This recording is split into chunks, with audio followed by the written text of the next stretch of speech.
First story up is Grok goes crazy. Grok goes crazy. This is what I know. I want to tell you what I know because it's very little.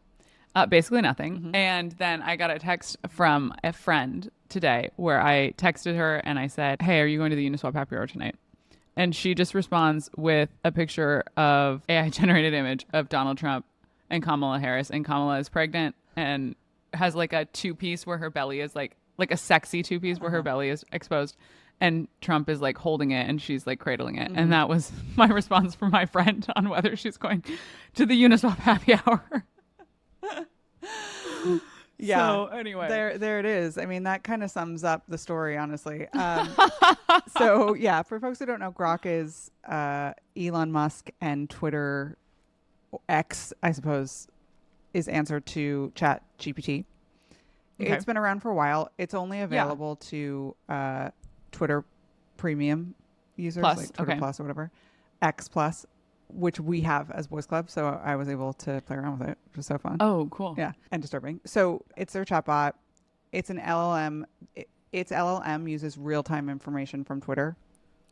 Oh, okay. So that's what makes it like distinct. So current feeling compared to like a Mid-Journey or something. Exactly. And this week it launched Grok 2, its upgrade, which is in beta. But basically one of the big updates was that it introduced text to image generation. Okay. So type in a prompt. You've done it before, and there we go. There it is. Images generated. Barbie taking communion. Barbie taking what was communion. The one we made? Yeah, exactly. My first aha moment with AI. Margot Robbie taking communion. Margot Robbie as Barbie taking communion. Yeah, exactly. And it appears to have no filter and is completely unhinged and is very different from the other image generators in that it's totally willing, happy to use copyrighted images. And also like pulls in celebrity likeness and stuff. So all the stuff that you're seeing around politicians, celebrities, using drugs, carrying automatic weapons. There's a lot of explicit behavior happening in lingerie, sexual things that are happening. There's no rails.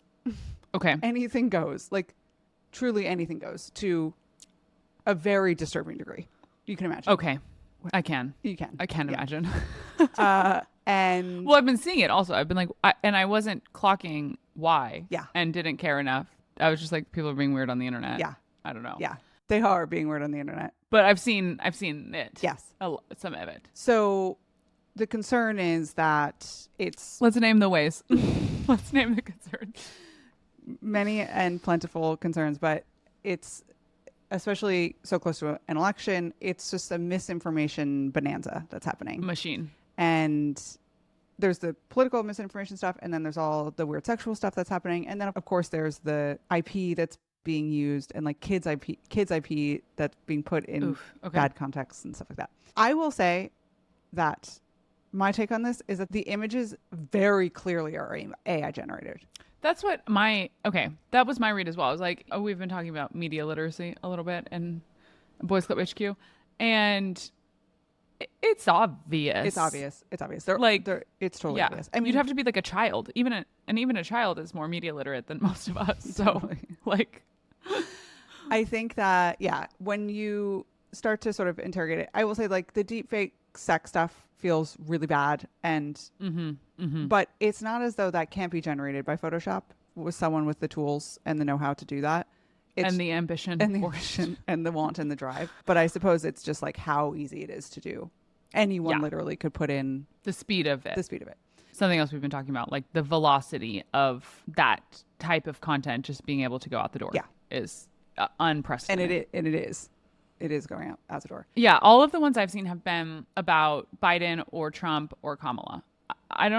Maybe I'm just like not clocking it otherwise, but they've all been sort of them in weird settings and situations together. Yeah. You didn't see Pikachu holding an automatic weapon?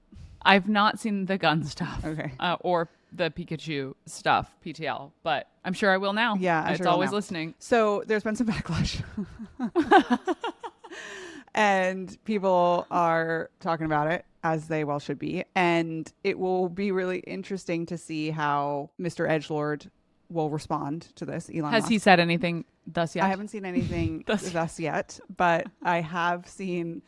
Have you been tracking all the stuff that's going on with him and his daughter? The custody battle stuff with Not the custody battle. His daughter, that she's basically just like rooting him to filth and talking about saying he's awful, how awful he is, and she is trans, and he has been talking about her and in just a really horrible way that you would never want or expect a father to talk about his kid. And anyway, that's all happening kind of in the background. And so a couple of the things I saw was like Elon Musk holding a sign that says trans rights and stuff like that, which once it gets to that level, that's the type of stuff that will perhaps irritate him enough to maybe do something about. He'll be like, wait, he can dish it out, but he can't take it. I don't like that.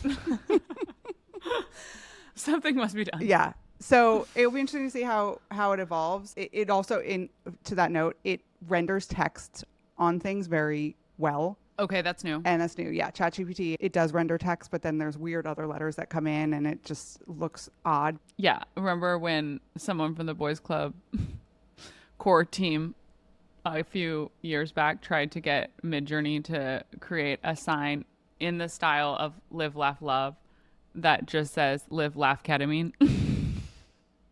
And it couldn't obviously render it. Well, Grok could. Grok definitely could. If it was in the Boys Club, we had a AI, like, I don't even know, like plug-in that people would play around with. And it was really fun to watch because like everybody was doing it publicly. Mm-hmm. And this person was troubleshooting this for some time inside this public. And finally I was like, dude, I don't think it's going to work. Cut it out. I think it's time to pack it in. That's so funny. Well, Grok 2 definitely could. I put in some here. Some prompts. Zuck in a brat shirt. Cool. It totally worked. Here, let me see. Oh my God. Also, like they've made him more handsome. They have. Than he is. Like they've done some face tuning, some facial balancing for him a little bit. That's so dumb. Okay, hit me with the next one. Okay, Kamala in a very mindful, very demure. They didn't get her. They didn't capture her. That does not look like her at all. Doesn't look like her at all. That's like honestly bad. And then the last one I tried to do was Gwyneth Paltrow vaping, but I couldn't did it work? To render Gwyneth's face. Demure. Yeah, her beautiful old money face. I couldn't get it to capture. It was giving it too much like Instagram model face. Yeah. So okay. Oh, ew. Anyway, that's where we're at with Grok. Wow, I love that. Also, just on the Gwyneth Paltrow note, you know that she's like so public about. She's just like, the one thing I wish that were true in the world is that cigarettes were good for you. She just openly still loves cigarettes, which I'm just like, you know what, Gwyneth, go off. I love that about you. Okay, so that's Grok. There's Grok. From Idris Elba to Stripe to the Central Bank of Brazil, the 6th annual Stellar Meridian Conference in London has the range. Join policymakers, investors, builders, and more on October 15th through 17th in London to talk about how crypto is transforming everyday financial services right now. Tickets are going fast, so get yours now at meridian.stellar.org.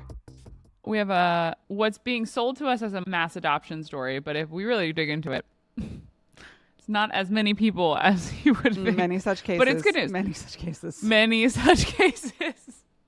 Okay, MetaMask yesterday announced a pilot launch of their self-titled MetaMask card. Mm-hmm. So essentially it's a debit card that goes directly to your wallet. Okay, physical card? Digital card. It's powered by Mastercard and a fintech platform called Banx, Baanx. Do you know? No.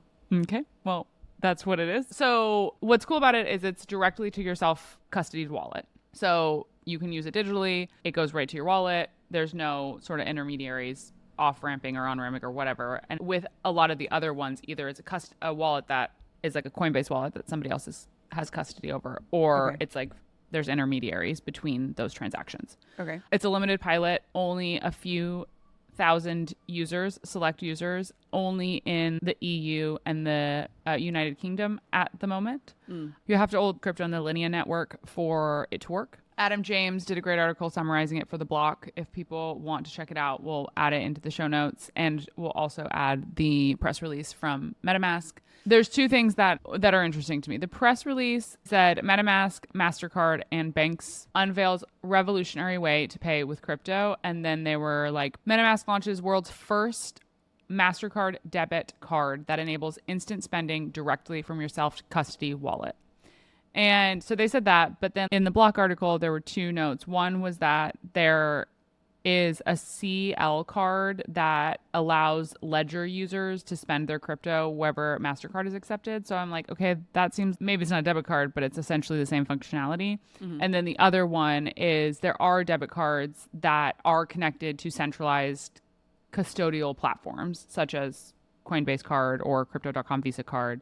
So it's not exactly right to say it's revolutionary and it's the first of its kind, but when you dig into like the technicalities of it, there are some things that are new about it that haven't previously been seen before.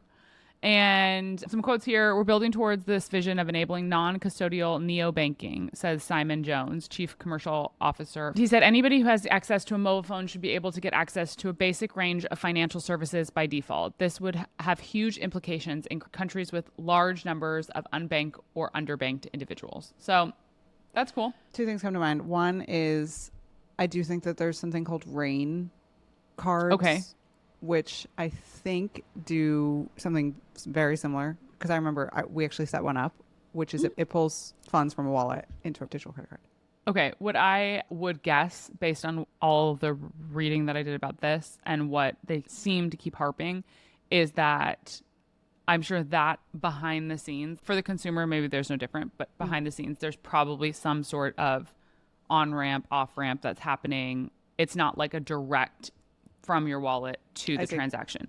Yeah. People are really excited about here is that it's linking Web 2 and Web 3 very directly in a transaction. And that is what people are excited about. I can't wait to send my accountant the list of 45 $3 transactions for him to report each one in my year-end filing for my coffee every day. So the response from Twitter is positive. People are excited. I don't know. I feel cynical about it because I'm like, people are just trying to pump their own bags. Everybody's like, mass adoption. Here we are. It's happening. It's happening. Yeah. And I'm like, it's happening for like 2,000 people in the EU. Yeah. Okay. Right. But it's cool. It's cool. And we should be excited about it. But like, this isn't. It's not the silver bullet we need. It's not the silver bullet. So that's MasterCard, MetaMask collab. Thanks. Okay, next one, kind of dark here. It's possible that the social security number of every single American has been breached. Insane. I know. And also maybe people in Canada and the UK too. Well, gang's all here. Yeah, we're all in it together. How did this happen? Honestly, in a way that's like, the more you learn about it, the more you're like, oh, it's upsetting. It's upsetting. So yeah, social security numbers, full names, former and current addresses, perfect, as well as personal data tied to family members and relatives are possibly included in this breach. Great. Anything else? Marital status. Right. Right. So it started in April when someone was on a hacking forum, which I would love to. Wait, what does that mean? I think a forum where like hackers converge and they all like a Reddit forum, like a forum. Yeah, like a forum. Okay. Yeah, like a Reddit, or maybe not Reddit because I don't know. I can imagine they're talking about illegal things, and I don't know if Reddit. I think Reddit probably has some terms of service, but maybe some more elusive platform. Yeah, exactly. And there's a bunch of hackers hanging out, and someone in April mentioned that they got a huge gigantobyte of data. Okay. That had all this private information in it, and they were trying to sell it at the time. I see. For a couple $1 million. And then it sort of came out there's this company, private company called National Public Data. Okay. Which is a private company that collects and sells access to personal data for use in background checks to obtain criminal records and for private investigators. So it's basically like a service that you pay, and they have all this information, which are like, how do they have all this information? Yeah, that seems it's right. It seems not right. And so when you dig into that, that's like it's just a private company. It's a private company that has all this data. What the fuck? I know. And when you dig into that, you find that they, yes, are accessing some publicly available information, but they have all this private information that like it's unclear how they got it. So they maybe bought it from. They maybe bought it. Okay. I don't know, but it starts to get really shady. Okay. And then you're like, how does this exactly your reaction? Like, how is it even possible that this data could be breached from this private company? Right. And then now there's a class action suit against them because of this exact reaction. And we're all just like helpless in it. It's like, okay, great. What are we supposed to do? Pay Experian more money to like monitor? It's just such a racket. That's crazy. Also, like, is my identity going to be stolen? Like, should I be on high alert? Yeah. I should. I don't know. I feel so weird when I find these things out because it's like, there's nothing to do about it. It's kind of just like, yeah, I guess it's more likely to happen if your data is on some black market. I think maybe just because there's so much of it, it becomes a little less likely, but it's like when politicians release every single email they've ever had as a way for someone to find absolutely nothing because it's just like, okay, never mind. Yeah. I don't know though. Criminals. I think also like as AI tools, it starts to become easier to like automate some of this illicit stuff that you could do to match people and their personally identifiable information and like take action. You know, you can imagine the many ways that people are using AI creatively to automate workflows. And I'm sure you can automate a workflow around identity theft as well. So yeah, I don't think it's great. I think also sensitive about people who work in crypto because we get SIM swapped all the time. So that just becomes easier if people know where to look, and it's just not good. And I don't know, honestly, how this could happen. You hate to see it. You hate to see it. You really hate to see it. My final story here is a lot lighter and a lot less implications for anybody. Really. I'm so excited to talk about this one. I have not stopped talking about it all week. I know you love it. Any chance you get, you want to talk about it. Okay, Waymo cars honking at each other. I love this headline from a publication. Waymo's driveless cars honk at each other, waking neighbors. Like, it's just, I don't know why, it just makes me laugh. So basically, here's what happened. For those of you who do not know, Waymo is the driverless Uber, essentially, that primarily runs in San Francisco and I think Phoenix and Los Angeles. They have like 3 cities where you can take Waymo cars. And what happened is that they rented a parking lot for the non-active Waymo cars to park. And in this parking lot, basically what ended up happening is that these cars with nobody in them just started honking at each other. And then the video went viral, and then it got picked up in the news cycle, and it just like had a whole life of its own all over the internet. And there were so many funny takes. But one of my favorite posts was basically just a video of them honking at each other and Curb Your Enthusiasm-esque music playing in the back. And it was like me experiencing the future, the future of AI at 4 a.m. And it got really bad, like in the middle of the night. And it was really funny. Oh my gosh, that's so funny. The reason that this happened, so this is a statement from the Waymo team. We recently introduced a useful feature to help avoid low-speed collisions by honking if other cars get too close while reversing towards us, the company said in a statement. It has been working great in the city, but we did not quite anticipate it would happen so often in our own parking lots. They are going to be making an update to make sure that this doesn't continue to happen. They sure are. I lived above this Waymo parking lot, I would be so pissed.